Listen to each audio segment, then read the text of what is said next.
Chers amis, chers auditeurs de Maranatha Radio, chers téléspectateurs de Maranatha Télévision, bonsoir. Bienvenue dans votre nouvelle émission, La réponse du pasteur, que vous aurez le plaisir justement de retrouver tous les dimanches soirs, bien entendu, à partir de 20 h. Il s'agit en effet d'une émission conçue pour vous accompagner et répondre certainement à pas mal de questions que vous vous posez, que nous nous posons, certainement, dans notre société remplie de défis. Il s'agit en effet de plusieurs questions, justement, vos questions à vous, bien entendu, que nous allons tirer au hasard et que nous allons découvrir ensemble. Suivez. La première question pour aujourd'hui, je vais vous la lire. Peut-on affirmer que la virginité avant le mariage est obligatoire? Quelle question! Et je voudrais pendant ce temps, je peux vous assurer que c'est un sujet qui est assez complexe. Assez complexe parce que c'est un sujet sociétal, ça concerne la société. Et la réponse que nous allons nous donner ne serait pas une réponse figée. Bien entendu, c'est une réponse à plusieurs volets. Je parlerai premièrement du volet sociologique. Parce que notre vie à nous est inscrite dans la société, bien entendu.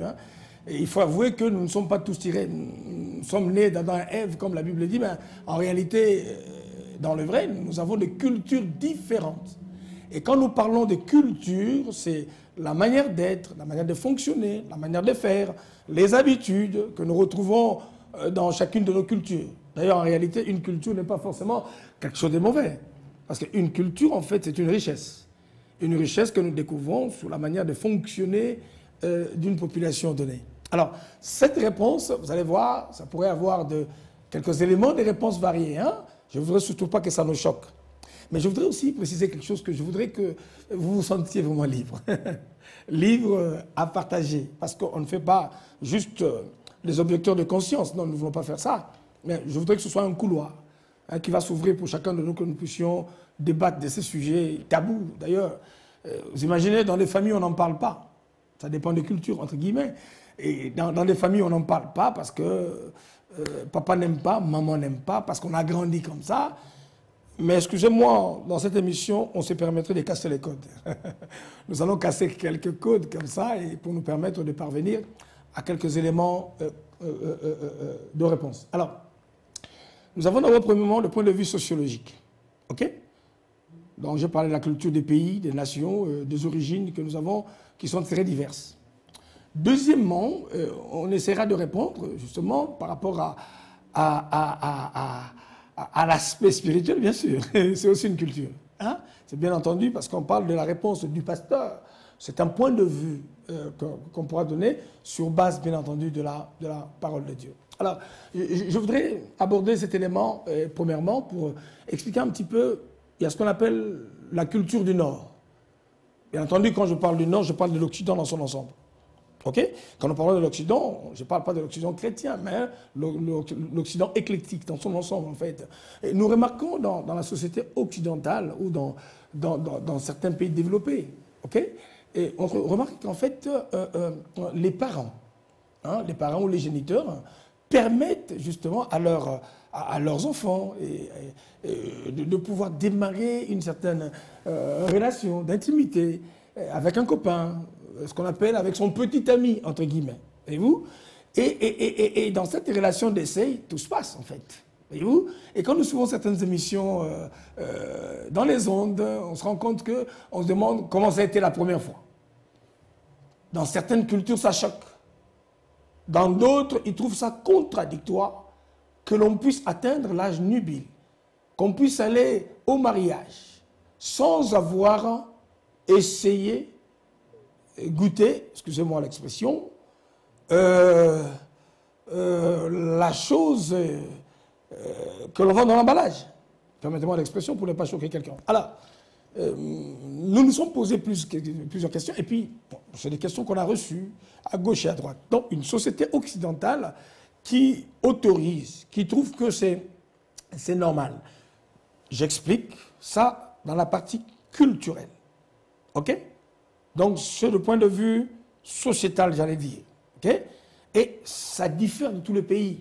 Mais ça, c'est de manière globale, en Occident, une fille qui donne sa virginité, qui essaye une relation intime pour la première fois, on trouve ça, écoutez-moi très bien, un sujet d'évolution.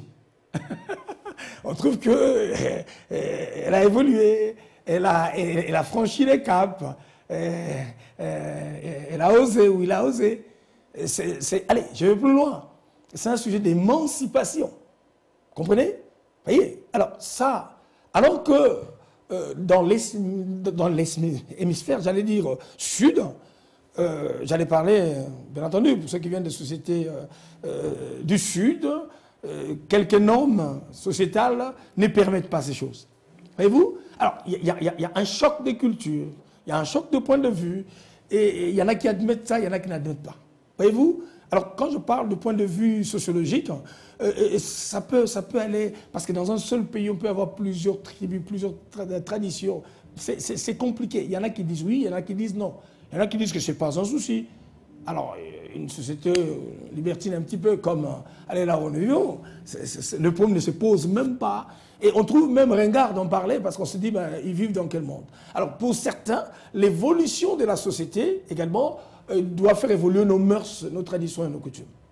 Alors, ça, c'est parmi des questions que nous nous sommes posées, que les gens nous posent. Par moments, c'est sans réponse. C'est sans réponse parce qu'on ne veut pas gêner, on ne veut pas choquer, on ne veut pas déranger. Mais est-ce parce qu'il n'y a pas, on n'ose pas en parler, on n'ose pas le dire, est-ce qu'il faut se taire? Moi, je ne pense pas. Voilà, je voudrais, au travers de cette émission, ouvrir ces débats. Ces débats non pas pour condamner qui que ce soit, non, non, non, non. Mais ces débats juste pour nous permettre, à nous tous, de comprendre un petit peu comment les autres vivent. La liberté, ma liberté à moi, s'arrête là où commence la liberté de l'autre. Ok, vous comprenez? Mais, alors, le point de vue du sociologue, par exemple. Un sociologue, du point de vue sociologique, le sociologue fait le constat, justement, de la société.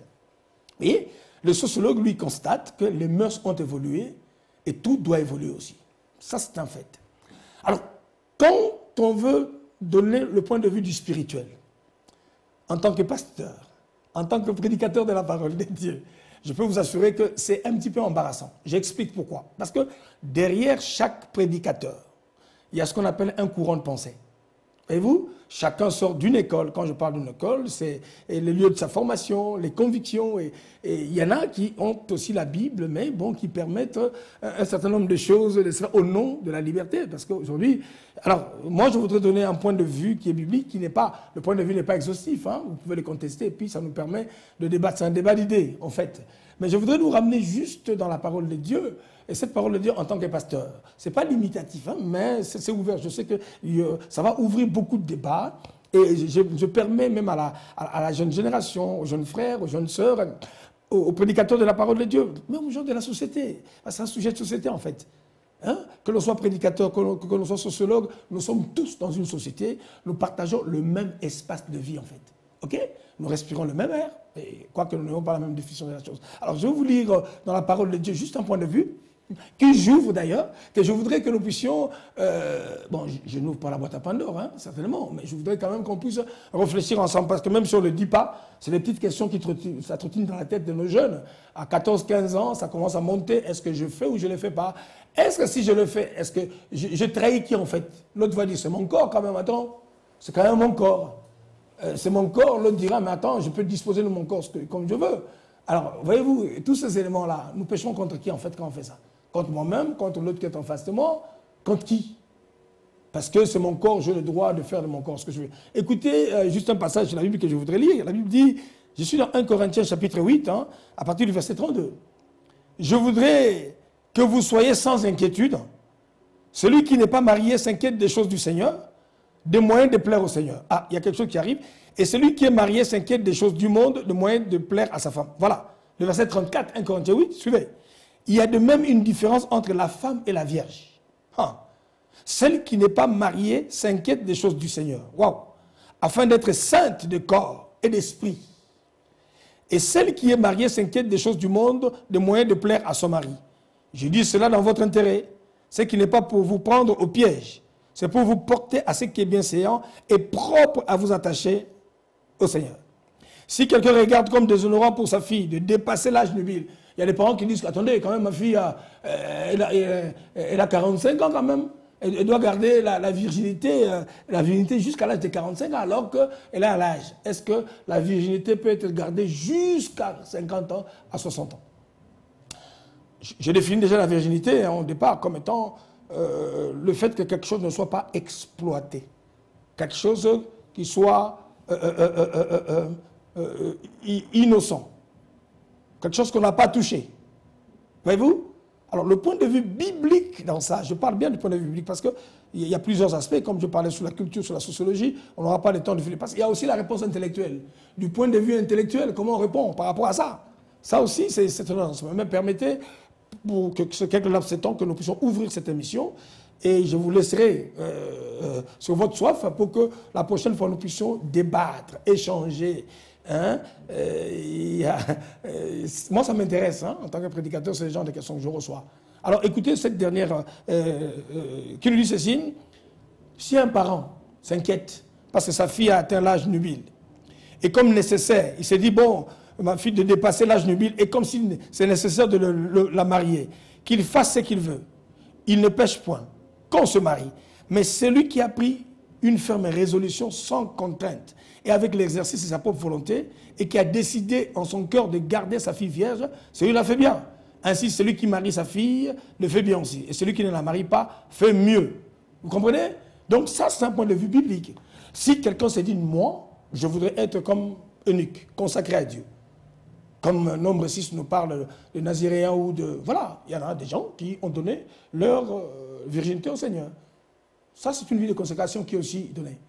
Si un père trouve que sa fille a atteint l'âge nubile et qu'elle a dépassé, qu'il veut la marier, qu'il le fasse. Mais si quelqu'un de son propre chef prend aussi la résolution, j'allais dire, dans son cœur, par vocation, de rester vierge, garçon ou fille, hein. La virginité, on ne parle pas seulement, bon, écoutez, il y a des garçons aussi qui restent vierges et il y a des filles aussi pareilles. Ça, c'est mon point de vue en tant que pasteur. Je voudrais juste terminer cette émission. Nous avons des doutes, nous avons des questions que nous nous posons par rapport à ça. Mais je voudrais juste ouvrir ce couloir-là pour nous permettre de débattre. Et à la lumière des Saintes Écritures, à la lumière d'autres concepts aussi, conceptions que nous respectons d'ailleurs, mais nous voulons arriver à voir, parce qu'en français on dit c'est les chocs, les idées, que jaillit l'étincelle de vérité. Or moi je connais que la vérité c'est la parole de Dieu. Demeurez bénis et que la faveur de Dieu vous soit accordée, mais je voudrais que davantage que nous puissions recevoir davantage vos questions. Ça, ce n'est qu'un début. Hein. Et parmi tant d'autres questions que nous avons, hein, il faut rester vierge jusqu'à quel âge? Est-ce que le fait d'être vierge, est-ce que c'est un péché ou ce n'est pas un péché? Mais je voudrais encourager ceux-là qui le sont, de par leur vocation, de demeurer ferme. Est-ce qu'avant le mariage, il faut y aller? Il ne faut pas y aller? Ça, je peux vous assurer que la réponse est claire. Nous appartenons au Seigneur. Point de vue biblique, je dis bien. Alors, si dans ta culture, la culture le permet, alors, c'est la parole de Dieu qui influence notre culture. Ça éclaire même notre culture. Et j'insiste à ceux-là qui ont pris cette résolution et qui ont gardé cet état de pureté, restez fermes. Et attendez le temps et ça viendra. Alors, à ceux qui ont déjà franchi une étape, ce n'est pas non plus trop tard. Parce que la Bible dit quand quelqu'un est en Christ, tu deviens une nouvelle création. Ah, Dieu peut changer pas mal de choses. Je m'arrête là pour aujourd'hui. Demeurez bénis. À très très bientôt. Hein? S'il y a un doute, bien sûr, référez-vous à la réponse du pasteur. Demeurez bénis.